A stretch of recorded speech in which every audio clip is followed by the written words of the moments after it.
বিষয়টা হলো, মনে করেন একটা জুতার দোকান বা কাপড়ের দোকান ইত্যাদি। তো জুতার দোকানে যখন কোনো ক্রেতা ক্রয় করার জন্য ঢুকবে, তো ওই দোকানে যারা শ্রমিক রয়েছে, কর্মচারী রয়েছে, তাদের দুটি কাজ করতে হবে।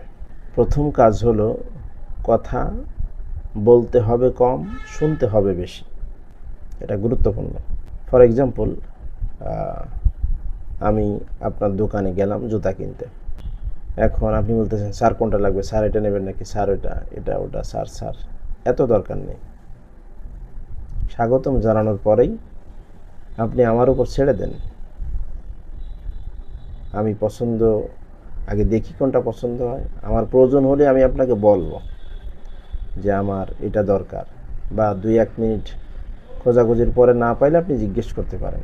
অর্থাৎ এখানে টেকনিকটা হলো, আপনি কথা বলবেন কম, কর্মচারী হিসেবে শুনবেন বেশি। বারবার যে জিজ্ঞেস করার একটা প্রবণতা রয়েছে কর্মচারীদের ভিতরে, এইটা মার্কেট ডাউন করে দেয়, ওই দোকানটা ডাউন করে দেয়। ওই দোকানে একবার গেলে মানুষ দ্বিতীয়বার আর যেতে চায় না। 2 নম্বর আরেকটি টেকনিক, সেটা হলো কাপড়ের দোকান। মনে করেন একজন লোক দোকানে আসলো, কাপড় অনেকগুলি ঘাটাঘাটি করলো, নিল না, পছন্দ হলো না, চলে গেল। তো এই যে পছন্দ হলো না, চলে গেল, যাওয়ার সময় আপনার যে মনোভাব কর্মচারী হিসেবে, আপনি নেবেন না তা এত দেখলেন কেন, ইত্যাদি ইত্যাদি যে কথাবার্তারা, ফালতু লোক, কেনার জন্য আসে না, দেখতে এসেছে, ঘুরতে এসেছে, এই যে কথাগুলির দ্বারা আপনি সেই কাস্টমারটা নষ্ট করলেন। ওই কাস্টমার জিন্দেগিতে আপনার দোকানে আর আসবে না। এটা আপনার মালিকের জন্য ক্ষতি হলো। আপনি তো কর্মচারী, আপনি ব্যবসাটা শেষ করে দিলেন।